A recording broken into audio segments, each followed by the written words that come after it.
Gita Ben जी नहीं, क्या होगा?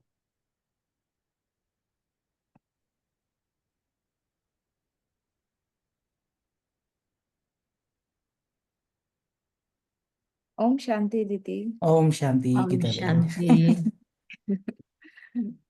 बहुत अच्छा लगा आप सबसे मिलने का चांस मिल गया इस बहाने। आप या आपको बहुत बहुत ही शुक्रिया कि आपको वेलकम करते हैं कैलिफोर्निया में। थैंक हमारे यू। पूरे सदर्न कैलिफोर्निया से सब हमारे भाई बहन हैं।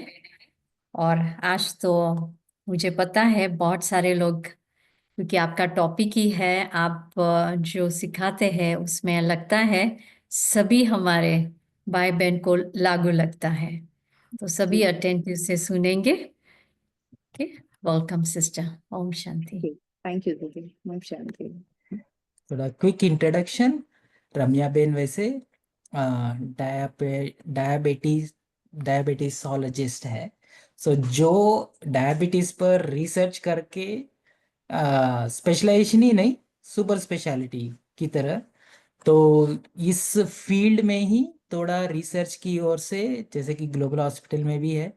तो और उसके साथ साथ रम्या बेन अगर कोई एंजल ऑफ शिवा में है तो आप रम्या बेन को बहुत देखने को भी मिलता है कि पुरुषार्थ में भी आगे हैं और साइंस एंड टेक्नोलॉजी के फील्ड में भी आगे हैं। एंड स्पेशली ये हमारे लिए वेरी रिलेवेंट क्यों है, क्योंकि आजकल जो चल रहा है डिप्रेशन, एंजाइटी, मेंटल हेल्थ के problem very much related two diabetes. तो आप सुने ही होंगे डायबिटीज के बारे में, क्या क्या साइड इफेक्ट्स होते हैं उसके साथ। और उसका डायरेक्ट क्यूर तो नहीं है, अगर मेन क्यूर जो भी सुनेंगे तो वो है अंदर से बाहर। लाइक जब हम अंदर की पुरुषार्थ करते हैं तो बाहर आ सकते हैं। तो हम सभी ज्ञानी आत्माएं हैं, फिर भी हमको ये क्यों आता है, हमको क्या पुरुषार्थ में क्या बदलना है, उस सभी पर हमको रम्या बेन थोड़ा ज्ञान अटेंशन लेके आएंगे। तो welcome Ramya ben. Om Shanti. Thank you. Thank you एक दीदी। मिनट है। आप सभी देखो, चेक ग्लोबल हॉस्पिटल से मधुबन से आते हैं। तो आप उसके मान में जरा सभी वीडियोस ओपन रखेंगे तो बहुत अच्छा लगेगा। तो डायरेक्ट यू नो अनुभव कर पाएंगे। तो जो भी कैमरा खोले तो बहुत अच्छी बात है। अच्छा, ओके बेन, शुरू कर। Om Shanti. First of all मैं गीता दीदी को, हर्षा भाई को बहुत बहुत थैंक्स कहना चाहती हूँ कि उन्होंने एक ऐसा अपॉर्चुनिटी दिया है, क्योंकि ये ऐसा टॉपिक है जो जिसकी अवेयरनेस की बहुत बहुत ज़रूरी है। क्योंकि बहुत सारे लोगों को पता ही नहीं है कि डायबिटीज को हम बहुत इजीली टैकल कर सकते हैं और उसको ओवरकम भी कर सकते हैं। बहुत सारे मिथ्स, मान्यताएं होने के कारण डर जाते हैं। As soon as they realise कि शुगर डायबिटीज हो गया, सो बहुत सारे आजू बाजू वालों से जो सुनते हैं उसके कारण डर बैठ जाता है और डॉक्टर के पास जाते ही नहीं है। तो that's the reason we create this awareness programmes. हम यहाँ पर भी टाइम टू टाइम ये अवेयरनेस प्रोग्राम्स करते रहते हैं। And I don't know how many of you know, and diabetes is becoming one of the top 10 diseases in the entire world, and now it has reached like almost in the Hindi top 5 categories. And especially India is becoming the top country in Hindi diabetes. Hindi Sorry, I am Hindi sorry. में बोले। तो English मतलब translation हो रहा है, no English no I translation हो can, yeah, रहा I है। can speak in Hindi, no issues. Okay. So मतलब कहने का भाव है कि हम जितना इसको जानेंगे, इसको बहुत आसानी से हम इसको टैकल कर सकते हैं। एंड हम दूसरों को भी एजुकेट कर सकते हैं। And जब हम जानेंगे हम दूसरों को भी बता सकते हैं। तो बाबा के तो सभी मीठे मीठे बच्चे हैं, और आज हमारा टॉपिक भी मीठे पर ही है, diabetes, managing diabetes without losing the sweetness of life, right. तो I want to start like कि डायबिटीज होता क्या है। I just take into steps. होता क्या है, और उसका सिम्टम्स क्या होते हैं, अगर हम डायबिटीज को टेक केयर नहीं करेंगे तो कॉम्प्लिकेशंस क्या हो सकते हैं, उसके ट्रीटमेंट्स क्या क्या होते हैं। आई जस्ट डिवाइड या इन सब चीजों में मैं टॉपिक को डिवाइड करके बताऊंगी। And I thought if I can share the slide it would be more beneficial for them. Harsha bhai, is that possible? जी जी जी, you should be able to. You are a co-host. Yeah, जी. Okay.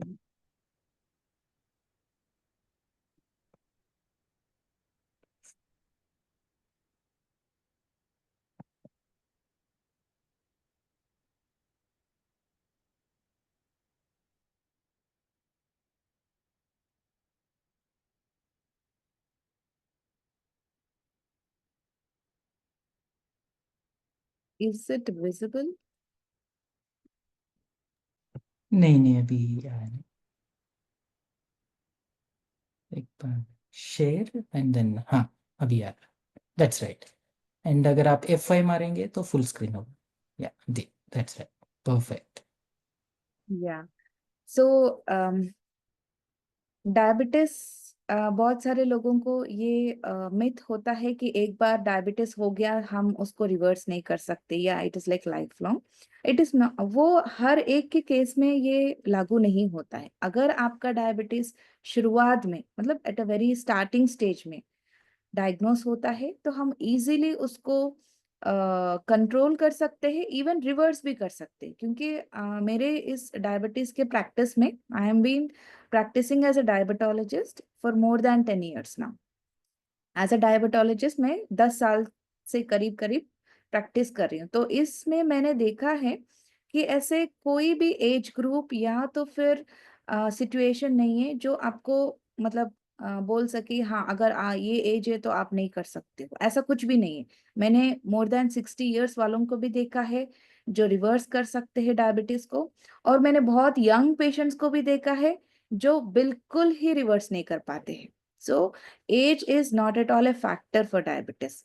आप संकल्प करेंगे, दृढ़ रहेंगे कि मुझे करना है, तो हो ही जाएगा। It is nothing like not possible.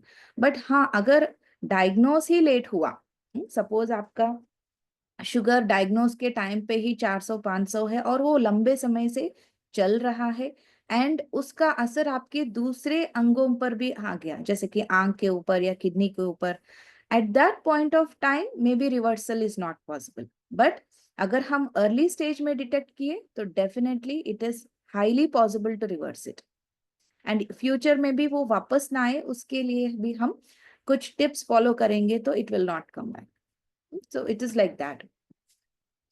तो I just want to start with very basics कि होता क्या है डायबिटीज। जब भी हम कुछ खाना खाते हैं तो सीधा हमारे स्टमक में, ये आप यहाँ देख सकते हैं, स्टमक में जाता है, फिर वहां डाइजेस्ट होके it will get divided into glucose, and वो ग्लूकोज जाके हमारे सेल्स में ये करता है, मतलब इट यूटिलाइज होता है एनर्जी के रूप में। तो इसमें भी खास करके एक ऑर्गन है जिसको हम पैंक्रियास बोलते हैं। इस पैंक्रियास के द्वारा हम जो भी खाना खाते हैं वो एक इंसुलिन प्रोड्यूस करता है, उसके माध्यम से शुगर, जो भी ग्लूकोज बनता है वो सेल के अंदर पहुंचता है। सेल मतलब कण, शरीर के हर एक कण के अंदर जाने का की है इंसुलिन।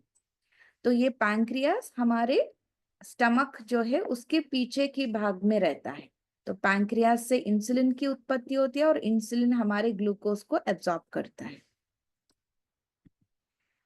डायबिटीज में बहुत सारे वैरायटीज होते हैं, अलग अलग प्रकार के वैरायटीज, बट यहाँ मैंने आपको सिर्फ मेजर वैरायटीज दिखाया है। एक है टाइप 1 डायबिटीज, जहाँ पे जो पैंक्रियास इंसुलिन बना रहा है ना वो बिल्कुल नहीं बनता है, एंड इट इज यूजुअली, ये ज्यादातर बच्चों में देखा जाता है, क्योंकि उनका जो नेचुरल प्रोडक्शन है, पैंक्रियास की जो उत्पत्ति होती है इंसुलिन की, वो काम नहीं करता है, तो वो टाइप 1 डायबिटीज में आता है।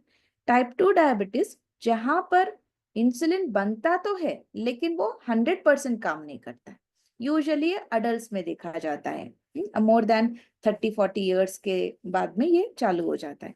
एंड देन अदर वैरायटी है जिसको हम जेस्टेशनल डायबिटीज बोलते हैं, वो सिर्फ प्रेगनेंसी के टाइम पे आता है। ऐसा क्यों होता है? क्योंकि प्रेगनेंसी के टाइम पर body is like under stress, उसको बहुत ज्यादा काम करना पड़ता है, दो दो शरीरों को उसको मेंटेन करना पड़ता है। तो during that time some people they land up in diabetes. तो वो टेम्पररी फेज है। जेस्टेशनल डायबिटीज जो है वो टेम्पररी फेज होता है, जैसे ही डिलीवरी होता है तो अगेन मदर के जो शुगर लेवल्स है वो नॉर्मल हो जाते हैं। तो ये जो तीन कैटेगरी है ये मेजॉरिटी दुनिया में देखने को मिलता है। और भी बहुत सारे वैरायटीज है डायबिटीज में, जो कोई कीमोथेरेपी लेता है, रेडिएशन लेता है, उसके साइड इफेक्ट से डायबिटीज चालू हो जाता है। जिसका लंबे समय से स्टेरॉइड्स चालू है किसी बीमारी के लिए, उसके साइड इफेक्ट से डायबिटीज चालू। ऐसे और भी अलग अलग प्रकार के वैरायटीज है, लेकिन ये तीन वैरायटी मुख्य कैटेगरी में आते हैं। तो डायबिटीज किसको होता है ये जानना बहुत जरूरी है, क्योंकि बहुत सारे लोग सोचते हैं कि हमें तो डायबिटीज नहीं है, हमें क्यों जानना है इसके बारे में, हमारे परिवार में तो किसी को भी नहीं है, मुझे क्यों चिंता करनी है इसके बारे में। बट आजकल के जमाने में at this point of time कोई भी व्यक्ति उससे वंचित नहीं है, हर एक व्यक्ति रिस्क में है। क्यों? क्योंकि इसमें भी कुछ ऐसे फैक्टर्स होते हैं, जैसे कि किसी का एज मोर देन 40 ईयर्स है तो they are started into the risk category. जिसके फैमिली में ऑलरेडी डायबिटीज है, क्योंकि जीन्स तो अंदर चला गया, तो they are at risk. Ethnicity, यहाँ पर ज्यादा एशियन एथनिसिटी वाले ज्यादा रिस्क में है, मतलब जो इंडियंस एशियंस है उनका रिस्क ज्यादा है। और जिनका बॉडी वेट ज्यादा है वो रिस्क में है, और जिसको ऑलरेडी बीपी है, कोलेस्ट्रॉल है, वो भी एट रिस्क में है। लेकिन ये जो रिस्क है कुछ हमारे कंट्रोल में है, कुछ हमारे कंट्रोल में नहीं है। तो एज तो हमारे कंट्रोल में नहीं है ना, जीन्स हमारे कंट्रोल में नहीं है, क्योंकि we are already having those genes inside the body. तो कंट्रोल में क्या है? मॉडिफाइबल रिस्क फैक्टर्स, हमारा diet, obesity, overweight, physical inactivity, ये सारे रिस्क फैक्टर्स हम मॉडिफाई कर सकते हैं, हम इसमें बदलाव लेके आ सकते हैं। वो हम देखेंगे आगे स्लाइड्स में।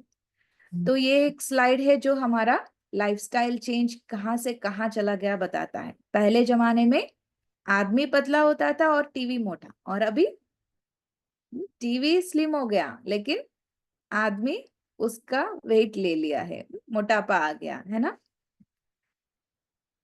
तो हर एक को अपना बीएमआई चेक करना बहुत जरूरी है। BMI is body mass index, इसको बहुत इजी तरीके से आप खुद चेक कर सकते हैं। पहले आपका वेट इन केजीज नोट कीजिए, और उसको डिवाइड करना है आपके हाइट से। हाइट मीटर्स में नाप के उसको स्क्वायर करके वेट बाय हाइट करेंगे तो आपका बीएमआई आ जाएगा। तो बीएमआई जो है यहाँ आप देख सकते हैं कि जो आइडियल है 18.5 टू 24.9, जो ग्रीन कलर में दिखाया गया है। So this is the normal BMI which every individual should ideally have. लेकिन पहले जमाने में अंडर वेट, अंडर न्यूट्रिशन ज्यादा होता था, लेकिन अभी फैसिलिटीज इतना बढ़ गए हैं कि अंडरवेट का तो बहुत ही स्लिम चांसेस है, लेकिन ओवरवेट एंड ओबेसिटी का ज्यादा बढ़ रहा है ना, क्योंकि फास्ट फूड ज्यादा खाते हैं, फिजिकल एक्टिविटी कम हो गया है, स्ट्रेस लेवल्स बढ़ गए हैं, चाहे वो फैमिली का हो या जॉब का हो। उसमें क्या होता है, स्ट्रेस में बिंज ईटिंग करते हैं, बहुत ज्यादा खाना खा लेते हैं, जरूरत से ज्यादा खा लेते हैं, तो वहां पर भी फिर आपका वेट गेन हो जाता है। तो ओवरवेट एंड देन ओबेसिटी। तो हर एक को मैं बोलना चाहती हूँ कि आप अपना बीएमआई कैलकुलेट कीजिए, ताकि आपको पता चले कि, क्योंकि बहुत सारे लोगों को ये मिथ है, अच्छा मेरा हाइट ये है ना तो ये वाला वेट चलेगा, नहीं चलेगा। आपको जब तक आपका बीएमआई पता नहीं है, यू डू नॉट नो कि आप कौन से कैटेगरी में जा रहे हो, and knowing this is very important. और इंडिया अभी एक कॉन्सेप्ट एक और भी है लेटेस्ट, स्पेशली एशियन एथनिसिटी वालों को ये लागू होता है।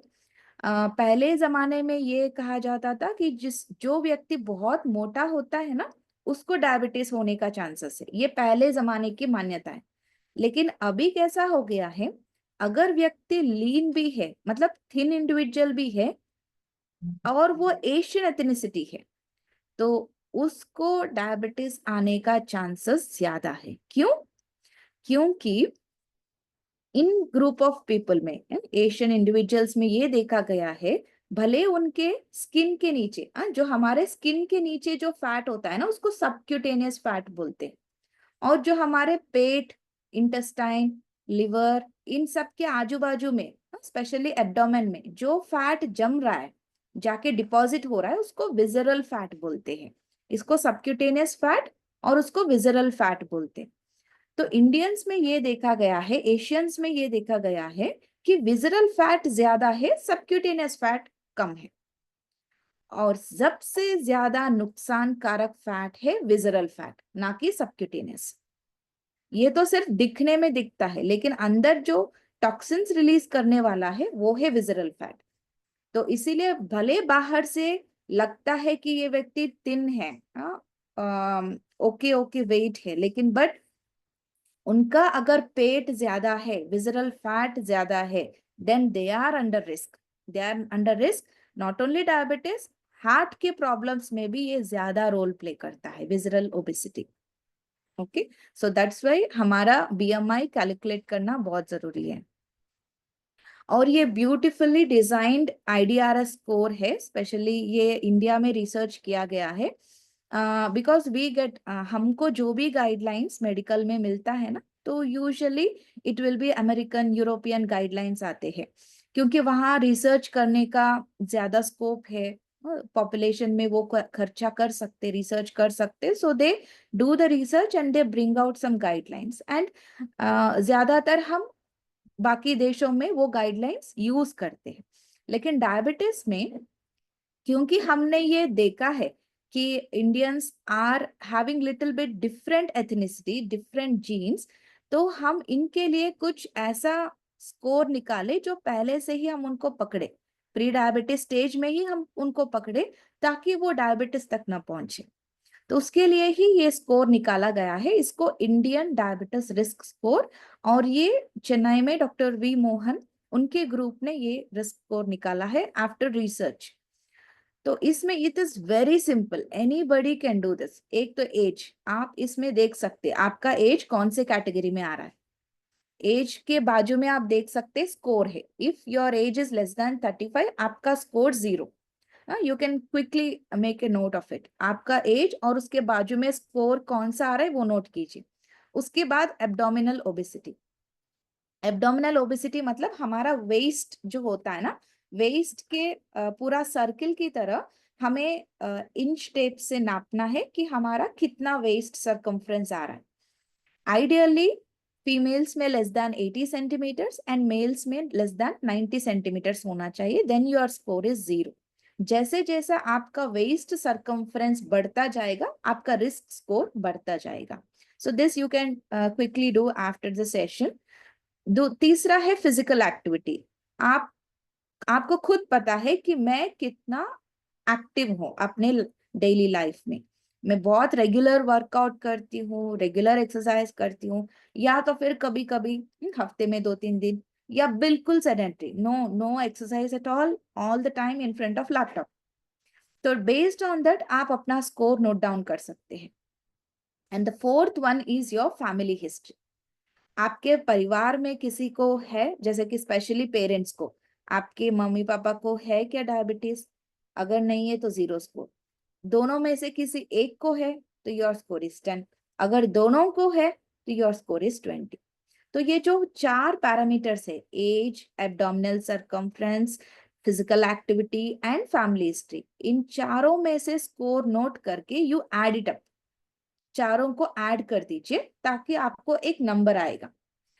अगर आपका स्कोर मोर देन 60 आ रहा है तो immediately go to your doctor, have your health checkup, because आप हाई रिस्क में आ गए।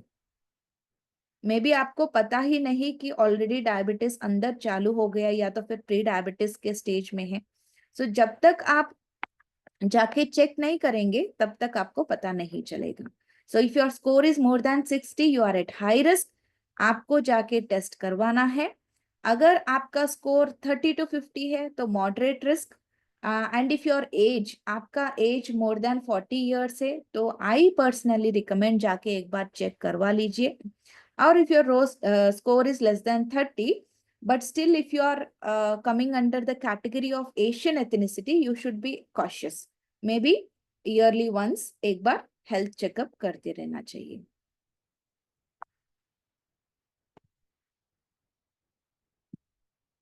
नेक्स्ट, सिम्टम्स क्या होते हैं? बहुत सारे लोगों कहते हैं कि हमें बहुत प्यास लगती है, बहुत भूख लगती है, या तो फिर वजन घट जाता है, ज्यादा बार बार पेशाब जाना पड़ता है. तो ये सब क्यों होता है? जब हमारा शरीर में जरूरत से ज्यादा जब ग्लूकोज बढ़ जाता है ना, तो एक ऑस्मोलैरिटी होता है जहां पर ग्लूकोज जाके पानी को खींचना चालू करता है, वो एब्जॉर्ब करना चालू करता है. हमारे शरीर में बाकी जगह पर जो जो पानी है ना, वो उसको एब्जॉर्ब करने लगेगा और ब्रेन को इंडिकेशन देगा कि अभी पानी की कमी है, आप पानी पियो, मुझे पानी की जरूरत है, पानी पियो. तो इसीलिए बार बार बार बार वो ऑस्मोलैरिटी बढ़ने के कारण हमें प्यास लगती है.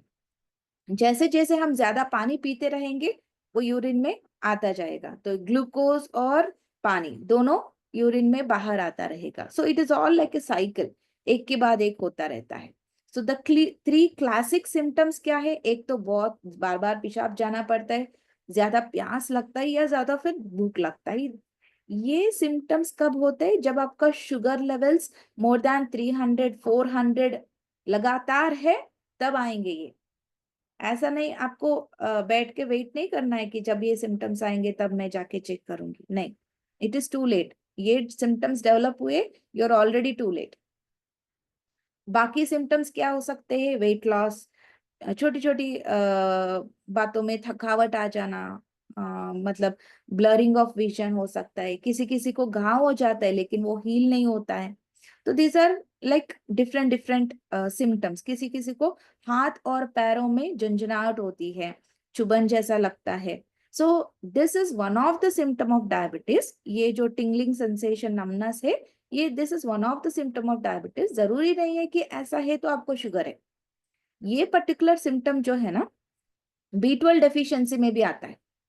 तो दैट इज द रीजन आप एक बार डॉक्टर से चेक करके, अगर वो डायबिटीज नहीं है तो well and good, may be you are vitamin B12 deficient, तो आपको उसकी सप्लीमेंट्स लेना पड़ेगा. This is the key. क्यों हम इतना अवेयरनेस प्रोग्राम्स करते हैं, क्यों मतलब इतना एजुकेट करना चाहते हैं? क्योंकि लोगों को सिम्टम्स होते ही नहीं है, दे आर गेटिंग एडॉप्टेड. जैसे जैसे वो शुगर बढ़ता जाता है ना, God has created this body in a such a beautiful way कि कुछ भी होता है ना, पहले body will try to defence ना, पहले शरीर खुद उसको ठीक करने के लिए ट्राई करता है. इसीलिए हमको तुरंत कोई भी सिम्टम्स नहीं आते. एंड सिम्टम्स नहीं आने के कारण डॉक्टर के पास नहीं जाते. अगर दर्द नहीं है तो हम डॉक्टर के पास क्यों जाएंगे, है ना? वो बात भी सही है. सिम्टम्स न आने के कारण शुगर लगातार बॉडी में रह जाता है, और बॉडी में रह जाने के कारण दूसरे ऑर्गन्स पर इफेक्ट होना चालू हो जाता है. इसीलिए वो IDRS स्कोर, जो रिस्क स्कोर जो बताया है, वो एक बार चेक करें. और अगर आपका एज मोर देन 40 ईयर्स से, बाय डिफॉल्ट आपको साल में एक बार, and if your parents are diabetic, अगर आपके पेरेंट्स डायबिटिक है तो साल में एक बार तो चेक करना जरूरी है. डायबिटीज को हमको ट्रीट क्यों करना है? क्या क्या होता है ट्रीट नहीं करेंगे? क्योंकि हमको तो कोई तकलीफ नहीं है. मेजॉरिटी ऑफ द पेशेंट्स, उनका यही कहना है कि अगर हमें कोई तकलीफ हो ही नहीं रहा है, हमको क्यों ट्रीट करना है? ट्रीट नहीं करेंगे तो आपके जो अंदर सेंसिटिव ऑर्गन्स है, वो उनके ऊपर दबाव पड़ेगा. और मेन 3 सेंसिटिव ऑर्गन्स जो है वो है आंख, दूसरा किडनी, और तीसरा हमारे नर्व्स. नर्व्स में भी पेरिफेरल नर्व्स, जो हाथ और पांव, इनके ऊपर पहला जाके उसका अटैक होता है. आंख में भी जब होता है ना, उसमें भी बहुत सारे स्टेजेस होते हैं. First minor stages, worst stage, second stage में आपको 0 सिम्टम्स होंगे. आपको थोड़ा भी महसूस नहीं होगा कि आंख में कुछ तकलीफ है। जब आंख में खून फटने लगेंगे, आंख के जो अंदर रेटिना एक लेयर होता है, उस रेटिना के ब्लड वेसल्स जब फटने लगेंगे ना, तब आपको सिम्टम्स आएंगे, बट तब तक बहुत लेट हो चुका होगा। तो इसीलिए हर डायबिटीज पेशेंट को आंख, किडनी और पांव का चेकअप करवाना जरूरी है, ईयरली वंस। एंड देन आपका डॉक्टर बताएंगे, अगर कुछ शुरुआत स्टेज में है तो मे बी 6 मंथ्स, वो आपका डॉक्टर गाइड करेंगे नेक्स्ट चेकअप कब करवाना है। लेकिन अगर कोई डायबिटीज पेशेंट ये सुन रहे हैं और उन्होंने अभी तक एक बार भी अपने आंख, किडनी और पांव को चेक नहीं करवाया, तो आज ही जाके आप उसको चेक करवाइए। This is very very important. ठीक है। नेक्स्ट आता है, जब शुगर लगातार बढ़ा हुआ, सालों साल बढ़ा हुआ है, तब जाके हार्ट के ऊपर और बाकी ब्लड वेसल्स के ऊपर उसका असर आता है। वो तो लेटर स्टेजेस में। इनिशियल तो ये तीन, आंख, किडनी और पांव। नेक्स्ट ये कुछ है कि हम डायबिटीज, जैसे ही हमको पता चलता है कि डायबिटीज हो गया है, और बहुत सारे लोग बोलते हैं कि हाँ चलेगा, क्या है 110 180 होगा तो भी क्या है, ये तो बॉर्डर लाइन है, या तो फिर 250 होगा तो भी क्या है, हमें कोई सिम्टम्स नहीं, ये बॉर्डर लाइन है, ऐसा बोलते हैं। मतलब उनको अंदाज नहीं है कि शुगर का कट ऑफ वैल्यूज क्या है। कट ऑफ वैल्यू के बाद ही उसका असर आना चालू होता है, इसीलिए कट ऑफ वैल्यूज बताया गया है। नीचे आप देख सकते हैं, जो डायबिटीज का कैटेगरी है उसमें जब फास्टिंग शुगर आपका मोर देन 125 130 के ऊपर जा रहा है, that means you have already entered, आप ऑलरेडी डायबिटीज में कदम रख चुके हैं। और अगर आपका पीपीबीएस मतलब खाने के बाद वाला शुगर मोर देन 200 है, that means you are already have stepped in, आप डायबिटीज में कदम रख चुके हैं। और एक टेस्ट होता है HbA1c। HbA1c एक ऐसा टेस्ट है जो हमारे पिछले 3 महीनों से शुगर कैसा है वो बताता है। और दिस इज मोर एक्यूरेट, क्योंकि ऐसा भी हमारे पास केसेस आते हैं कि बोलते हैं कि डॉक्टर आज हमने ना थोड़ा मीठा खा लिया है, इसीलिए थोड़ा शुगर बढ़ा हुआ आ रहा है, नहीं तो फिर मेरा शुगर ठीक रहता है। May be they are right, हो सकता है। तो हम फर्क उसको हम कैसे उसको क्लैरिफाई करें या वेरीफाई करें, उसके लिए HbA1c काम में आएगा। जैसे आपने HbA1c टेस्ट किया और अगर आपका HbA1c लेस देन 6.5 या 5.6 आया, तो you are normal, no problem. May be उस दिन के खाना पीने में थोड़ा सा इश्यू हुआ होगा। बट अगर आपका HbA1c मोर देन 6.5 आ रहा है, then it is not like आज के दिन की गलती के कारण हुआ है, दैट इज रूल्ड आउट। आपका लंबे समय से शुगर चालू है और आज आपको पता चला। तो HbA1c is like confirmatory test कि बड़ा हुआ आया, मतलब you are diabetic, please go and have a checkup with the doctor. दूसरा कैटेगरी होता है प्री डायबिटिस। प्री डायबिटिस में क्या कि फास्टिंग होता है 100 to 125 एंड पीपीबीएस होता है 140 to 200, मतलब less than 140 is normal, less than 100 is normal. तो ये प्री डायबिटिस का रेंज है। कॉम्प्लिकेशंस जैसे मैंने उस समय बोल रही थी ना, तो माइक्रोवास्कुलर में आई में रेटिनोपैथी, ये आई के पिक्चर में आप देख सकते हैं कि पहले वाले पिक्चर में it is clear, but second picture के आई में जो है वहां खून की नलियां फटे हुए हैं।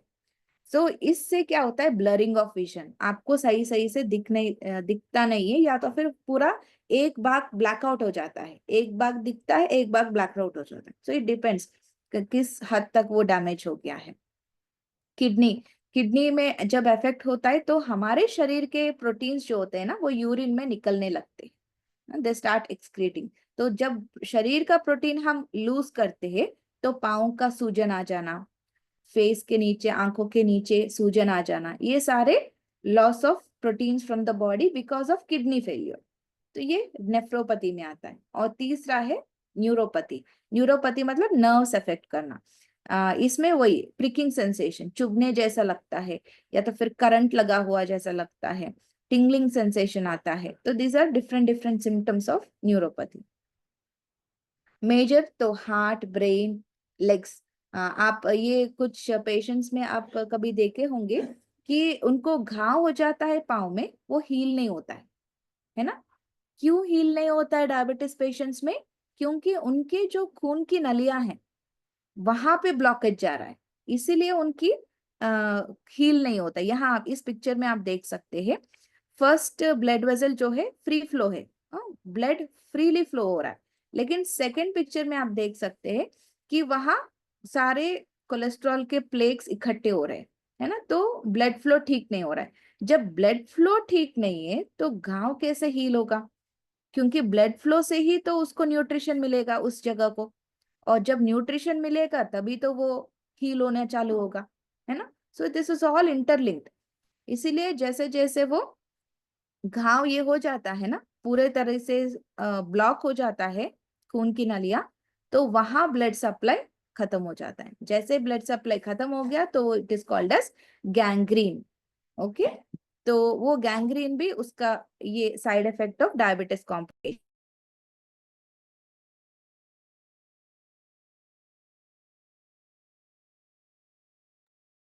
और next most important complication is hypoglycaemia, that is low sugar. Low sugar में क्या होता है, स्पेशली जब आपका glucose levels less than 70, glucose levels less than 70 हो जाता है, then you will start going into a phase of low sugar. ये यूजुअली पेशेंट्स ऑन मेडिकेशंस जिनको दवाइयां चालू है उनमें ये रिस्क ज्यादा है। तो रिस्क इस हाइपोग्लाइसीमिया में मैं एक बहुत ही इंपॉर्टेंट पॉइंट हाईलाइट करना चाहती हूँ कि बहुत सारे पेशेंट्स ऐसे बोलते हैं कि डॉक्टर मुझे ना लो शुगर हो गया था तो इसीलिए मैंने दवाई बंद किया, या तो फिर डॉक्टर मुझे लो शुगर हो गया था तो इसीलिए मैंने उस समय स्वीट खा लिया है। वो सही बात है, जब लो शुगर हो गया तो आपने स्वीट लिया, वो that is very good which you have done, लेकिन वो सच में लो शुगर था क्या? Did you check? उस समय क्या आपने चेक किया है? वो इंपॉर्टेंट है, क्योंकि कभी कभी क्या होता है, व्हेन द शुगर स्पाइक्स, जब बहुत ज्यादा शुगर हो जाता है ना, उस समय भी you get almost similar symptom like low sugar. आपको बहुत ज्यादा भूख लग जाना, अनईजी फील होना, ऐसा होने का चांसेस है। तो इसीलिए मैं पेशेंट्स को ये बोलती रहती हूँ कि जब भी आपको कुछ भी एबनॉर्मल फील होता है, चाहे पसीना छूटना हो या ज्यादा भूख लगना हो, चक्कर आना हो, कुछ भी एबनॉर्मल फील होता है, इमीडिएटली चेक योर शुगर्स। उस मोमेंट में आपको चेक करना है, ऐसा नहीं कि कल जाएंगे फिर हम कल फास्टिंग चेक करेंगे, पीपी चेक करेंगे, नहीं, उस समय चेक करना है ताकि हमें पता चले या डॉक्टर को भी समझ में आए कि really you are going into low sugar और आपकी दवाई कम कर सकते हैं। ठीक है, it is a good guidance even for the doctors कि उनको भी पता चलेगा कि हाँ पेशेंट सच में लो शुगर जा रहा है, we have to reduce the medications. ठीक है, ये बात समझना बहुत जरूरी है। अगर ठीक है, आपने चेक किया और आपको समझ में आ गया ये तो 70 के नीचे जा रहा है and it is real low sugar, तब आपके पास कुछ टॉफी है, ऐसा कुछ मीठा चीज है, यू कैन इमीडिएटली हैव, वो तुरंत ले सकते हैं। या कुछ भी नहीं है तो चीनी तो रहेगा ही घर में, तो चीनी 1 स्पून या 2 स्पून चीनी वाटर में मिला के ले सकते हैं। So this is a simple hack जो आप घर पे भी कर सकते हैं। और ट्रीटमेंट में ये इतना जरूरी नहीं है, but I just touch up. एक होता है नॉन फार्माकोलॉजिकल एंड फार्माकोलॉजिकल, मतलब दवाइयों के साथ ट्रीट करना, बिना दवाइयों के। ये बिना दवाइयों वाला I just take it a later step. पहले दवाइयों का, इसमें भी बहुत सारे वेराइटीज होता है, टैबलेट्स के द्वारा कर सकते हैं, इंसुलिन के द्वारा कर सकते हैं, अलग अलग प्रकार से कर सकते हैं। टैबलेट्स में भी बहुत सारे वेराइटीज ऑफ टैबलेट्स होते हैं। इंसुलिन में भी जस्ट टू मेक श्योर कि जो इंसुलिन ले रहे उनके लिए मैं एक दो बातें बताना चाहती हूँ कि इंसुलिन कोई ऐसा बुरी चीज नहीं है जिससे आपको डरना है। Ideally, insulin is the safest medication in among all the diabetes medications. क्यों? क्योंकि जो हमने पहले एक देखा है ना, जेस्टेशनल डायबिटीज, जो प्रेगनेंसी में डायबिटीज हो जाता है, तो उसमें क्या होता है, pregnancy is very sensitive condition, क्योंकि हम उसमें जो भी दवाई देते हैं, मदर और बेबी, दोनों में किसी को भी इफेक्ट नहीं होना चाहिए। तो we choose very minimal medication and then we have to give उस एरिया में, है ना। तो रिसर्च में ये देखा गया है कि डायबिटीज प्रेग्नेंट फीमेल्स को ओनली इंसुलिन इज सूटेबल, क्योंकि इंसुलिन इतना सेफ है जो बेबी को हार्म नहीं कर देगा, उसको नुकसान नहीं करेगा। तो बहुत सारे लोगों को ये मिथ है कि मैंने इंसुलिन लिया तो मेरा किडनी फेल हो जाएगा, मैंने इंसुलिन लिया तो ये जीवन भर मेरे साथ रहेगा। दिस आर ऑल मिथ्स, ये सही नहीं है। Insulin is the safest medication among all the diabetes tablets. और इंसुलिन लेने का जगह मेनली अम्बिलिकस, जो हमारा नाभि है, नाभि के चारों ओर ले सकते, this is the best place. उसके बाद थाइस के आउटर साइड ले सकते हैं, या तो फिर आर्म्स के आउटर साइड ले सकते हैं। और इसमें भी वैरायटीज है, सिरिंज से भी ले सकते हैं, पेन से भी ले सकते हैं। और हम शुगर को कैसे मॉनिटर करें, उसके लिए हमने देखा फास्टिंग, खाली खाली पेट का शुगर, खाने के 1-1.5 घंटे के बाद का शुगर, और HbA1c, these are varieties of meaning. इसमें भी एक है कि इसको AGP बोलते हैं। AGP मतलब एक छोटा सा चिप, ये यूजुअली US में ज्यादा यूज करते हैं, क्योंकि बार बार प्रिक करना इट इज नॉट पॉसिबल, मतलब it is tiring and also painful to the patient. तो ये एक चिप होता है जो हम अपने आर्म पे लगा देते हैं, और ये पूरा 14 डेज उसका रीडिंग देता है। And the beauty of this AGP means ambulatory glucose profile, and beauty of this is वो हर मिनट का रिकॉर्ड करके हमें हर दिन का ग्राफ देता है। तो इस प्रकार यहाँ आप देख सकते हैं, जो येलो रेंज में है इट इज हाई शुगर, जो ग्रे रेंज में है that is normal sugar, and grey के नीचे जो रेड कलर जा रहा है दैट इज लो शुगर।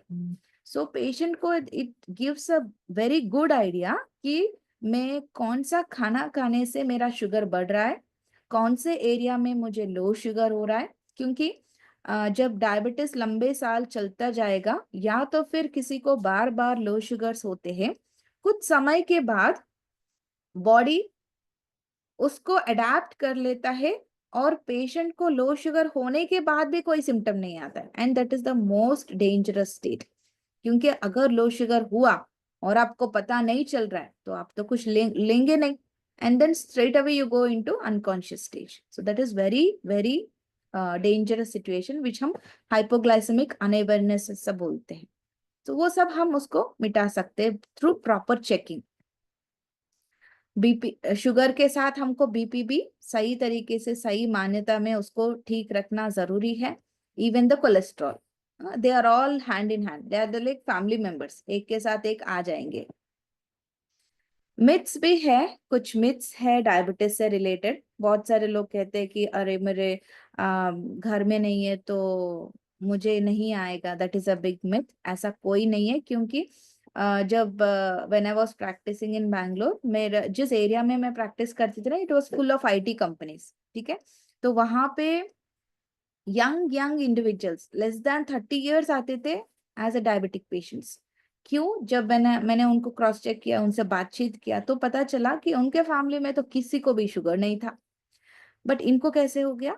क्योंकि लाइफस्टाइल, बिकॉज IT कंपनीज में ज्यादातर क्या हो जाता है, specially when they are working in India, उनका क्लाइंट्स US में रहते हैं, तो टाइम गैप, ये ज्यादातर नाइट शिफ्ट्स में करते रहते हैं, है ना। तो और दिन में सोते रहते हैं, खाना पीना मतलब घर से बाहर है, अकेले है, प्राइवेट PGs में रहते हैं, तो खाने पीने का कोई ठिकाना नहीं, नींद का कोई ठिकाना नहीं, स्ट्रेस का तो बात मत पूछो, क्योंकि टारगेट्स रीच करना है। तो इतने सारे अनहेल्दी लाइफस्टाइल होने के कारण उनको डायबिटीज यंगर एज में विदाउट एनी फैमिली हिस्ट्री आ रहा है, ठीक है। And the other extreme also I have scene उसी एरिया में, कि एक 65 इयर्स मेल पर्सन आए थे, वॉज न्यूली डायग्नोज डायबिटीज, लेकिन जैसे ही उनको डायग्नोज हुआ it was almost sugars already उनके 300 के प्लस थे, और HbA1c was like more than 9। But वो इतने अच्छे, मतलब ही टुक डायबिटीज एज अ चैलेंज, उन्होंने एक चैलेंज की तरह लेके उन्होंने पूरा सीखा है होता क्या है डायबिटीज, मैं उसको कैसे टैकल कर सकता हूँ, what are the diet habits I should follow, what is the exercise I have to follow. पूरा उन्होंने जाना, अंडरस्टैंड किया और प्रैक्टिकल में फॉलो करना चालू कर दिया। Within 3 months, it was very surprising because I didn't expect that quick change इतने 65 plus age में. Within 3 months, his HbA1c has come down to 7.5 from 9. With the help of medications, of course, but धीरे धीरे हमको tablets की dose कम करना चालू करना पड़ा because patient was going into the lower side of the sugar range. मतलब उनका activity level बढ़ गया, इसीलिए tablet की जरूरत कम पड़ने लगा. So, and then within 6 months, he came out of medications.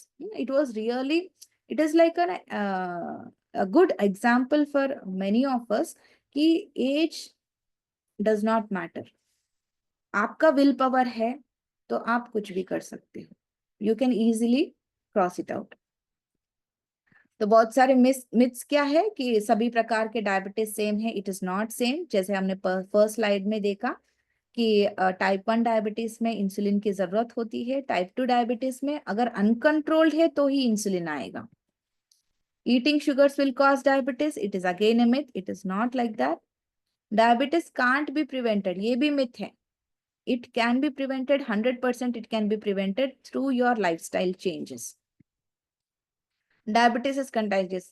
Actually, this I thought it is not that relevant to show. मतलब ये इतना contagious मतलब फैलना. जैसे कि टीबी फैलता है ना, खांसी करने से एक दूसरे से फैलता है टीबी की बीमारी, वैसे डायबिटीज भी फैलता है. ऐसा मैंने सोचा ऐसा कौन होंगे जो ऐसा सोचता होगा, but in my real life experience I got one patient. एक ऐसा व्यक्ति है जो अपने बीवी को लेके आया था और उनका डायग्नोस हुआ था डायबिटीज टाइप 2 था उनका.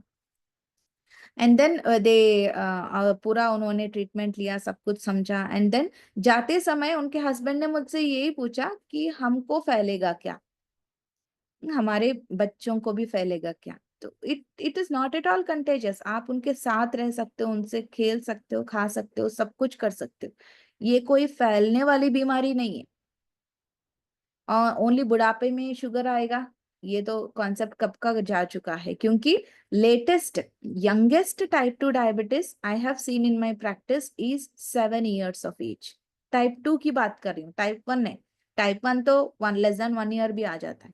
टाइप 2 डायबिटीज यूजुअली जो एल्डर में आता है, मतलब मोर देन 40 years वालों में आता है, वो मैंने यंगेस्ट बच्चे 7 years में देखा है. You can't participate in sports. This is again a myth. There are many cricketers, players जिनको डायबिटीज है, जिनको टाइप 1 डायबिटीज है, फिर भी वो अपने लाइफ में आगे है. And all patients will end up taking insulin. This is again wrong. We have famous celebrities who are living with type 1 diabetes and they have achieved a lot in their life. ये सारे type 1 के category में है, but कभी उन्होंने ऐसा महसूस होने ही नहीं दिया किसी को कि वो इतने प्रॉब्लमैटिक बीमारी से फेस कर रहे हैं. And type 1 is really challenging. Type 2 फिर भी चल जाएगा, लेकिन टाइप 1 इज रियली थोड़ा भी उन्होंने इधर उधर खाया, बस खत्म, उनका शुगर लेवल्स स्काई हाई चले जाएंगे. So this in Global Hospital we are conducting every month 4 days retreat. Usually second week में होता है.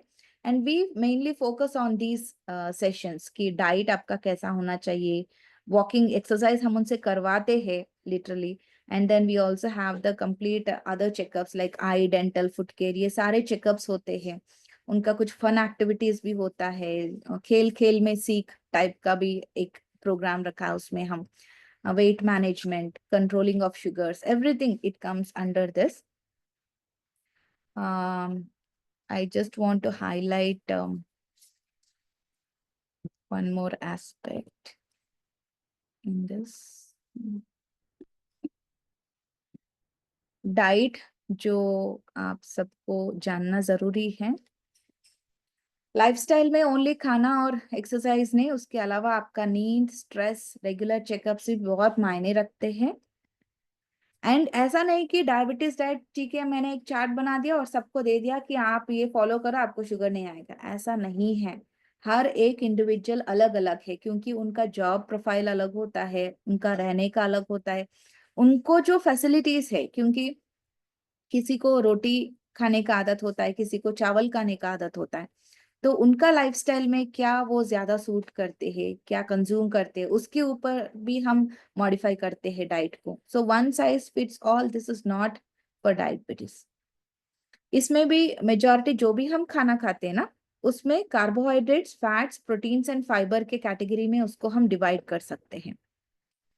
इसमें ज्यादा आपको याद रखने की जरूरत नहीं है, सिर्फ आप ये आपको समझाने के लिए मैंने ये रेड कलर में एक लिखा है कि 1 ग्राम कार्ब इक्वल टू 4 कैलोरीज। ठीक है, 1 ग्राम कार्ब आपको 4 कैलोरीज देगा। कार्ब्स में भी वैरायटी होते हैं, complex carbs, simple carbs. Simple carbs मतलब चीनी, जिससे आपका शुगर एकदम से स्पाइक होगा, दैट्स वाई हम लो शुगर में इसको प्रिफर करते हैं, चीनी का पानी। बट कॉम्प्लेक्स कार्ब हमारे चावल, गेहूं, ये सारे कॉम्प्लेक्स कार्ब्स में आते हैं। वो छोटे छोटे टुकड़ों में ब्रेक होके फिर वो ब्लड में जाता है। Low carb fruits, specially diabetes patients में बहुत सारे लोग ये पूछते हैं कि हमें फ्रूट्स कौन सी खानी चाहिए, है ना। तो फ्रूट्स में आइडियली इफ आपका शुगर कंट्रोल में नहीं है तो आप आम, केला, चीकू, ये 3 चीजें कंप्लीटली आपको अवॉइड करना पड़ेगा। और बाकी जो जैसे कि अनार हो गया या संतरा हो गया, थोड़ा थोड़ा क्वांटिटी आप ले, एप्पल हो गया, ये थोड़ा थोड़ा क्वांटिटी आप ले सकते हैं, उसमें कोई हर्जा नहीं। लेकिन और एक चीज इसमें फ्रूट्स में ध्यान देने की बात ये है कि आप कौन से टाइम पे फ्रूट खा रहे हो। डाइट में ये बहुत इंपॉर्टेंट है। बहुत सारे लोग सिर्फ ये पूछते हैं कि हमको क्या खाना है, क्या खाने के साथ साथ कौन से टाइम पे खाना है, that is very very important. Timing timing, ठीक है। तो इसीलिए इजी टू रिमेम्बर, सुबह 8, रात को 8। ठीक है, सुबह 8 बजे तक आपका ब्रेकफास्ट हो जाना चाहिए, एंड देन रात के 8 बजे के अंदर आपका डिनर हो जाना चाहिए। This is very very very important. अगर आप और अर्ली डिनर कर सकते हैं तो it is very very good. इसीलिए आयुर्वेदा में बोलते हैं ना कि सूर्यास्त के पहले खाना खाना चाहिए। This is one of the thing which usually Ayurveda people they follow, and it is true. क्योंकि जैसे हमारे शरीर के अंदर एक सर्केडियन क्लॉक होता है, जैसे जैसे सनसेट की ओर हम जाते हैं, हमारा इंटेस्टाइन में जो डाइजेशन होता है ना, वो स्लो डाउन हो जाता है। जैसे वो स्लो डाउन हो जाता है और आपने हेवी मील्स डाला है अंदर, तो डाइजेस्ट तो नहीं हो रहा है प्रॉपरली, यूज भी नहीं हो रहा है, क्योंकि हम उसके बाद कुछ एग्रेसिव एक्टिविटी करते नहीं है, तो वो शुगर ऐसे ही ब्लड में रह जाता है। तो इसीलिए have lighter food, early dinner. ठीक है, एंड बीच में अगेन 1 o'clock अराउंड आपका लंच होना चाहिए। तो 8 o'clock breakfast, 1 o'clock lunch. 8 to 1 के बीच में आपको अगर लगता है कि थोड़ा भूख लग रहा है तो may be healthy snacks. Healthy snacks में क्या आता है, सैलेड्स या स्प्राउट्स या बॉइल्ड चना, इस टाइप के आप ले सकते हैं। इसमें कैलोरीज कम रहते हैं, आप और आपका पेट भी फुल हो जाएगा। तो it is, you can have it. Lunch में अगेन आप किस तरह के डाइट आपका ज्यादा चलता है, चावल चलता है या रोटी चलता है, जो भी हो, कार्ब्स को कम रखे और प्रोटीन को ज्यादा, प्रोटीन मतलब हमारे दाल को ज्यादा रखे और वेजिटेबल सब्जी को ज्यादा रखे। ठीक है, और हमारे कार्ब्स को कम रखे। So this is one thing. And 1 o'clock lunch. Lunch के बाद जो 8 बजे डिनर होता है ना, 1 o'clock एंड 8 o'clock के बीच में आपका जो स्नैक पीरियड आता है, that is around 4 to 5 PM। 4 to 5 PM के टाइम पे वहां पर आप फ्रूट ले सकते हैं, क्योंकि वहां फ्रूट खाने के बाद you can go for a walk if possible, at least for half an hour. ठीक है, ताकि फ्रूट्स में थोड़ा शुगर कंटेंट ज्यादा होता है, और आपने ले भी लिया तो वॉक के दौरान वो थोड़ा सा लेवल में आ जाता है। So that is the reason I personally recommend my patients कि आप जब भी फ्रूट खाना चाहते तो शाम के 4 या 5 बजे के आसपास खाए, ताकि आपका खाने के बाद, फ्रूट खाने के बाद you can go for a walk, और वो आपको फुलफिल भी हो जाएगा और आपका कैलोरीज भी बर्न आउट हो जाएंगे। कुछ मिस्टेक कुछ लोग ऐसा करते हैं कि ब्रेकफास्ट भी खाते हैं, साथ साथ फ्रूट भी खा लेते हैं। That is wrong. ब्रेकफास्ट कोई भी मील के साथ आपको फ्रूट मिक्स नहीं करना है, इट शुड बी सेपरेट। तो इसीलिए evening 5 o'clock is the best time. Mid morning snack जो 10 बजे वाला है उसमें मैं इतना प्रिफर नहीं करती हूँ, क्योंकि वहाँ टाइम गैप कम है।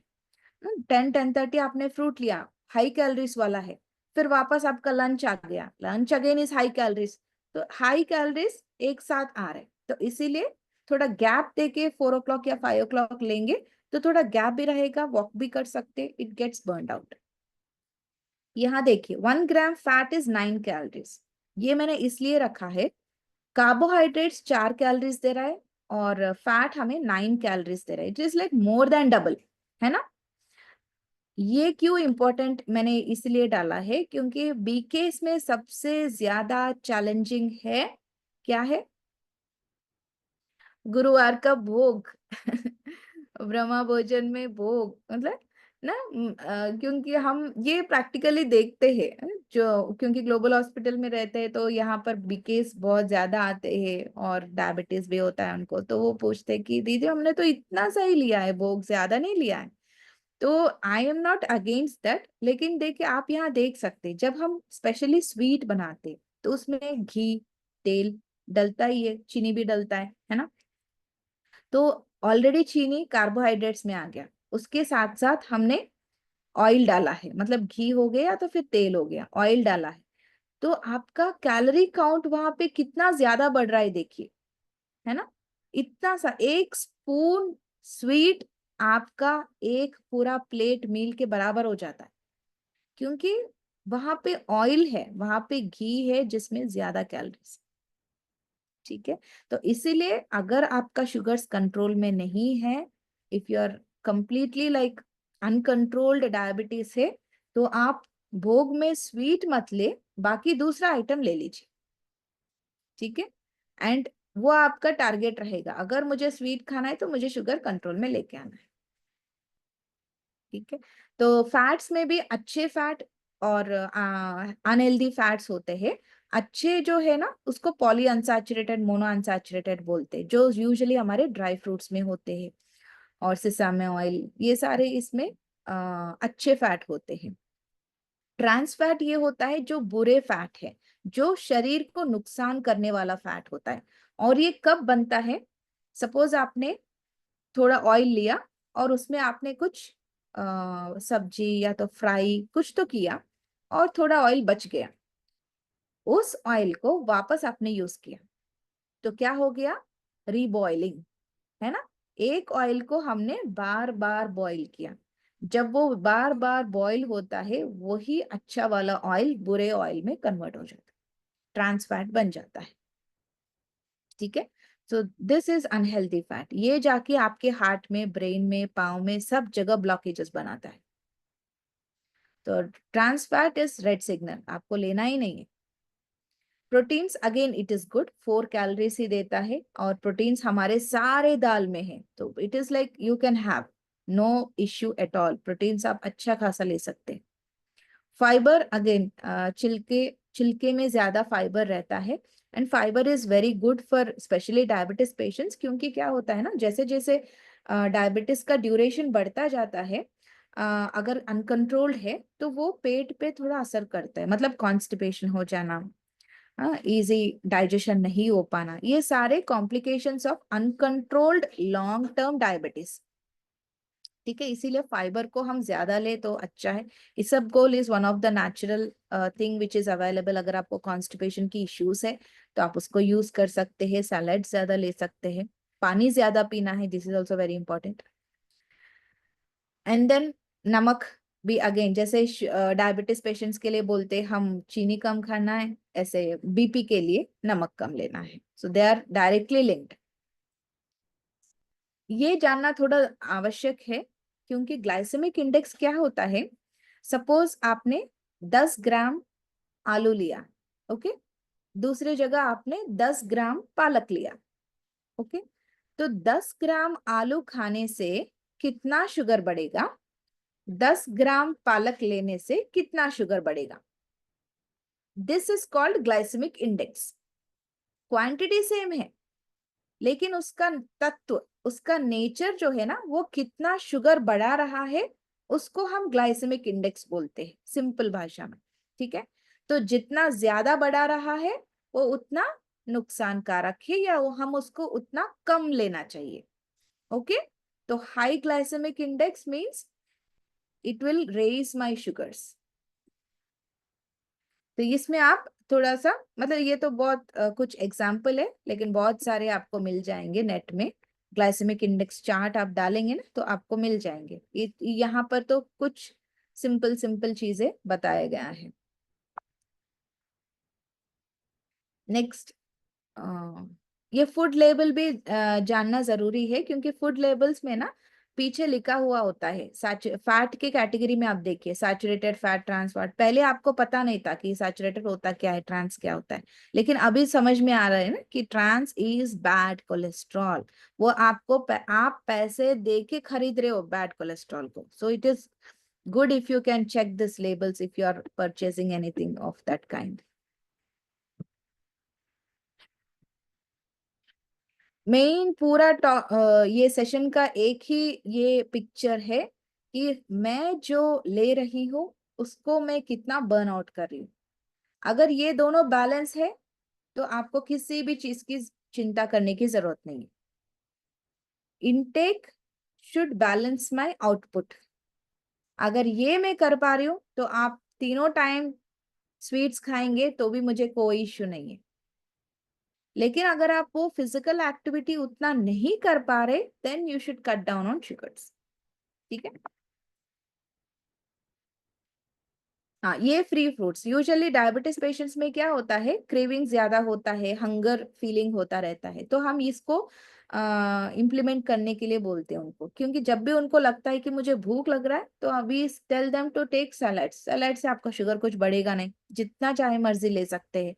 लेमन वाटर विदाउट शुगर ले सकते हैं, वेजिटेबल सूप्स ले सकते हैं, टोमेटो सूप ले सकते हैं। इस तरह की फ्री फूड इसलिए इसका नाम रखा गया कि आप फ्रीली जितना चाहे उतना इसको ले सकते हैं। इससे आपका शुगर नहीं बढ़ेगा। स्वीटनर्स भी बहुत सारे लोग पूछते हैं कि हम आर्टिफिशियल स्वीटनर्स डाल सकते हैं क्या। आइडियली अवॉइड करेंगे तो इट इज बेस्ट। बट अगर ऐसा कोई है कि नहीं नहीं मैं तो जी नहीं सकता स्वीट के बिना या शुगर के बिना, तो उन लोगों के लिए 1 या 2 पिल्स हम अलाउ करते हैं पूरे दिन में। But try to avoid. And then जैसे कि जब भी हम ड्राइव करते हैं, रोड में जाते हैं, तो we get the traffic control signal. Traffic control का सिग्नल्स आते हैं ना, red, orange and green.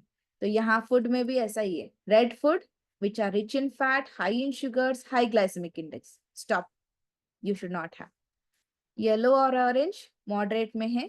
Green are healthy, low GI foods, you can go and have it. हाँ, this is very simple and very effective slide. अगर आप इसमें देखेंगे तो we will take 1 or 2 examples. First first category देखिए, rice है ना। Rice जब हमने उसको बॉईल किया, स्टीम किया, तो ग्रीन जोन मतलब लो ग्लाइसेमिक इंडेक्स में है। उसी राइस को मैंने पुलाव बना दिया, कहाँ चला गया वो, येलो जोन में, मतलब मॉडरेट जीआई में, मतलब मेरा शुगर हेवायर होना चालू हो जाएगा। उसी राइस को मैंने फ्राइड राइस या पूरा बिरयानी बना दिया, तो कहाँ चला गया, रेड जोन। आइटम वही है, लेकिन हमारे हाथ में है, हम उसको ग्रीन से रेड तक पहुंचा सकते। ठीक है, और पोटैटोस ये भी आप देख सकते हैं। Potato you have just boiled because it is high in calories, वो येलो जोन में है। जैसे ही आपने उसको फ्रेंच फ्राई पोटैटो बना दिया तो क्या हो गया, रेड जोन। क्योंकि आप यहाँ एक नोटिस कीजिए, जैसे वो रेड जोन में जा रहा है ना, वहां पर ऑयल कंटेंट आ रहा है, वो कैलोरीज को बढ़ा रहा है, वो शुगर को बढ़ाएगा। जैसे जैसे आपका कैलोरीज का लेवल बढ़ते जाएंगे, आपका खुद का इंसुलिन काम करना बंद कर देगा। और एक्सरसाइज में भी it is one of the pillar in diabetes management. Types like aerobics होते हैं, जो कर सकते हैं वो ये कर सकते हैं, जैसे कि जॉगिंग हो गया, रनिंग हो गया, स्किपिंग हो गया, ये सारे एरोबिक्स में, जिसमें आपका हार्ट बहुत अच्छे से काम करने लगेगा इसमें एरोबिक्स में, एंड इट इज थोड़ा इंटेंस एक्सरसाइज है। नेक्स्ट है रेसिस्टेंस। जो ज्यादा एरोबिक्स नहीं कर पाते वो लोग ये कर सकते हैं। इसमें थोड़ा सा छोटे छोटा वेट्स लिफ्ट करके मसल स्ट्रेंथ करता है। ये वाला रेसिस्टेंस जो होता है ना, हमारे मसल्स को स्ट्रेंथ करता है। और जैसे हमारा age, when it start crossing 50 and 60, muscle का जो स्ट्रेंथ होता है ना वो लूज होने लगेगा। तो resistance exercise is very good for elderly people, उनका मसल टोन बनाए रखता है। Flexibility is good for your joints. इतना करने की जरूरत नहीं है, छोटे छोटे चीजें। अगर किसी को इवन सूर्य नमस्कार भी कर सकते हैं ना, दैट इज वेरी गुड। जो कर सकते हैं वो करेंगे तो बहुत अच्छी बात है। कितना समय करना है? आइडियली 1 hour, बट अगर मुझे कुछ भी आदत नहीं है एक्सरसाइज करने का, ना वॉकिंग करने का, जीरो है, स्टार्ट विथ 15-20 मिनट्स। आप 1 हफ्ता 2 हफ्ता do only simple walking for 15-20 minutes. धीरे धीरे धीरे आपका बॉडी खुद आपको आगे लेके जाएगा। आपको सोचने की भी जरूरत नहीं, you will start picking up your exercise. क्योंकि एक्सरसाइज से हमारे सर्कुलेशन इतना अच्छा इंप्रूव होने लगेगा। And also there are certain hormones which get released. Exercise से ना हैप्पी हॉर्मोन्स रिलीज होते हैं, इसको हम एंडोर्फिन्स बोलते हैं। तो उससे आपको और अच्छा फीलिंग महसूस होगा, एंड देन यू लाइक आपको वो क्रेविंग हो जाएगी एक्सरसाइज करने की। तो इसीलिए start slow, you will automatically pickup. आप 15-20 मिनट से चालू कीजिए, धीरे धीरे उसको आधा घंटे तक लेके जाइए, फिर 45 minutes. 45 minutes is good enough. हर रोज 45 minutes, at least 5 days in a week. Already diabetic patient है तो थोड़ा प्रिकॉशंस लेना जरूरी है, क्योंकि थोड़ा अपने पाँव को अच्छे से फुटवेयर पहन के जाए वॉकिंग में, क्योंकि कुछ चुभ गया, कुछ हो गया, घाव हो जाएगी, फिर वो हील नहीं होगा। So take some precautions. थोड़ा अच्छा सा पानी पीजिए पहले। शुगर चेक कीजिए, क्योंकि कभी कभी मे बी ऑलरेडी आपका शुगर 70-80 में हुआ होगा और आप सीधा निकल पड़े, तो जाते जाते आप लो शुगर में चले जाएंगे, क्योंकि एक्सरसाइज में, वॉकिंग में ग्लूकोज कंज्यूम हो जाता है। तो check the sugar before doing exercise, ताकि अगर ऐसा कुछ लोअर साइड में जा रहा है तो कुछ खा के आप जा सकते हैं।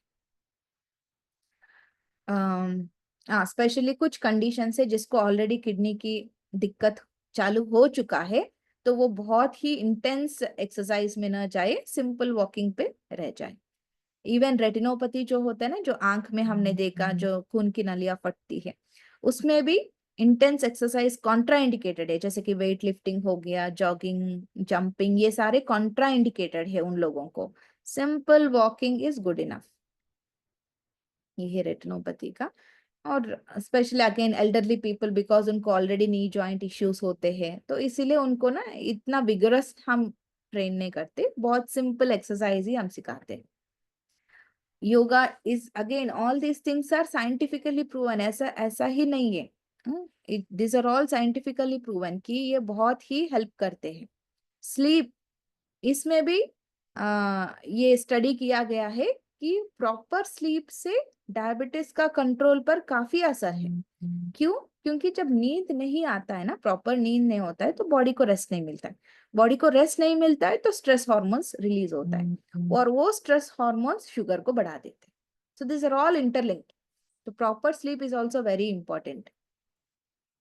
मेडिटेशन एंड डायबिटीज, ये भी प्रूवेंड है कि माइंडफुल मेडिटेशन, जो यूजुअली बाहर की दुनिया में सिखाते हैं कि श्वास के ऊपर ध्यान दो, अपने संकल्पों को शांत रखो।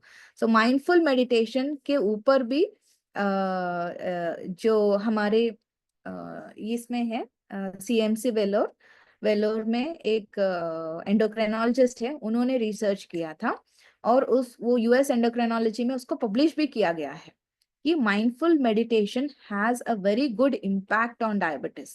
जो प्रैक्टिकली प्रूव किया गया है।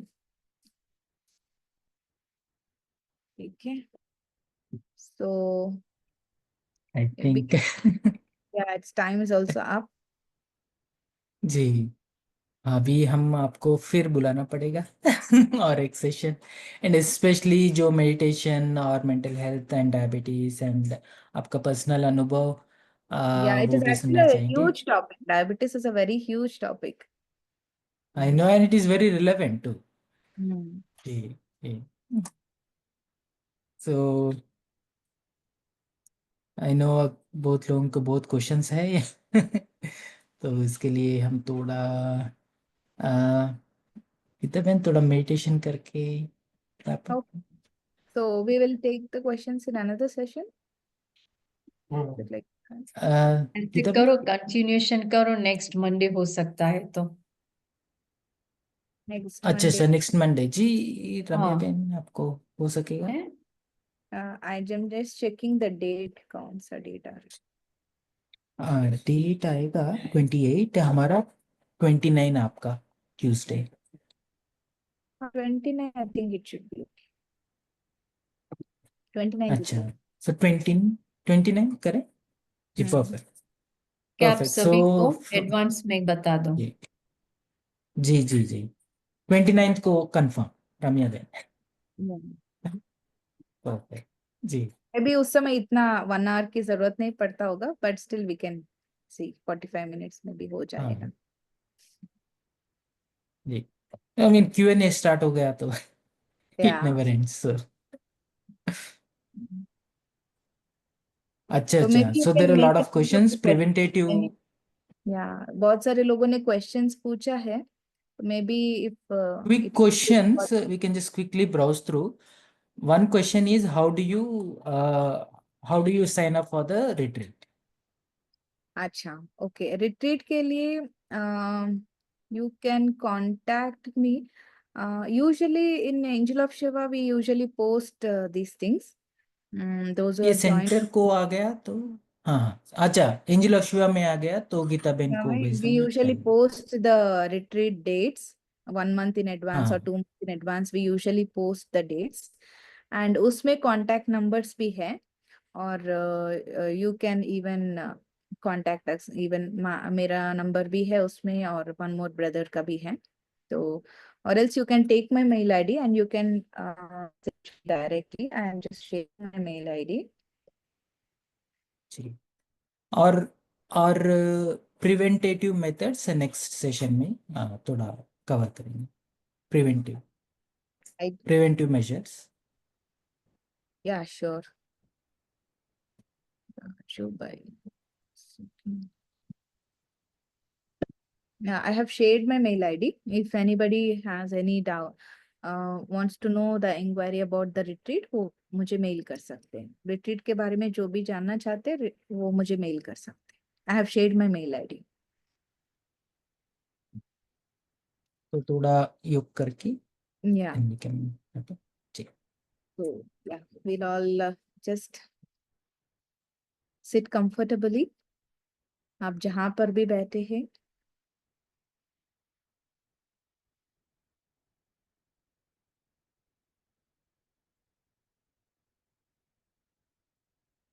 अपने विचारों को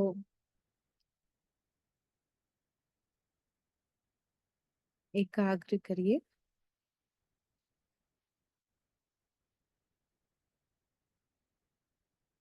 अपने श्वास के ऊपर एकाग्र कीजिए.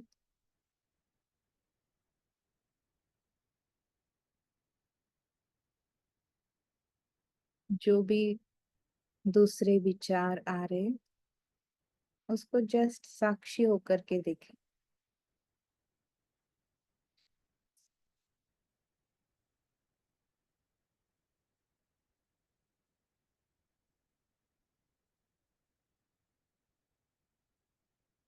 मैं इस शरीर की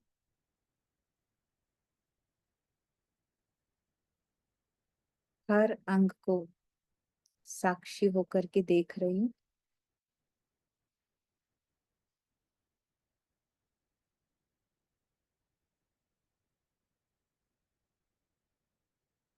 इस शरीर को चलाने वाली मैं एक सुपर पावर हूँ.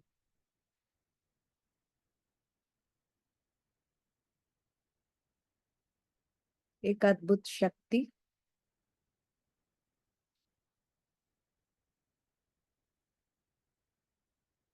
जो मैं चाहती हूँ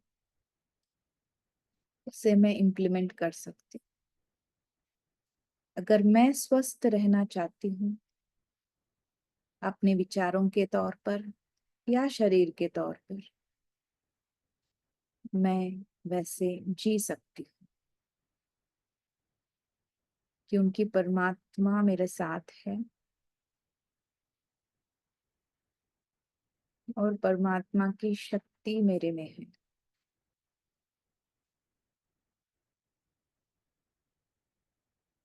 शरीर में चाहे कुछ भी बीमारी हो, मैं उसे बहुत ही आसानी से हैंडल कर सकती हूँ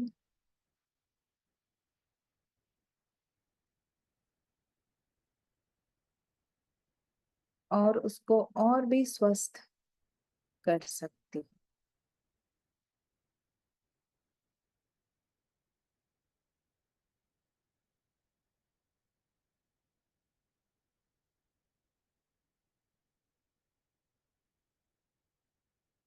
जस्ट मुझे हर रोज अपने आप को ये याद दिलाना है कि मैं वो अद्भुत शक्ति हूँ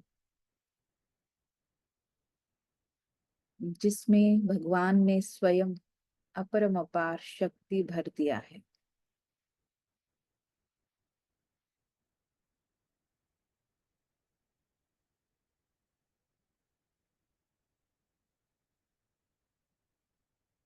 हर समय मैं बाबा को अपने साथ रखूं और आने वाले हर क्षण को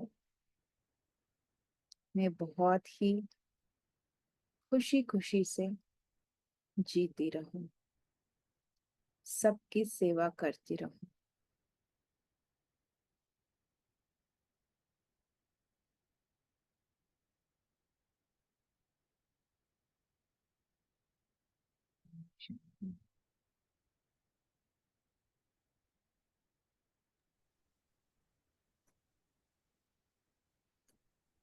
ओम शांति।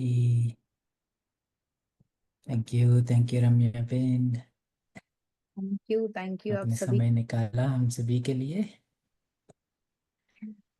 जी तो थैंक यू। फिर नेक्स्ट वीक मिलेंगे एंड डेफिनेट या एवरीवन ये क्वेश्चंस प्लीज डू अगर नोट ज्वाइन। कर सकते तो may be we can take this questions in the next week. जो चैट में क्वेश्चंस आए हैं, कुछ क्वेश्चंस, अगर if we can make a note of those things if it is relevant to. जी जी जी, I will share it over WhatsApp. हाँ। Okay, thank you so much. Okay जी, ओम शांति। ओम शांति। Good night and have a nice day. Good morning to India.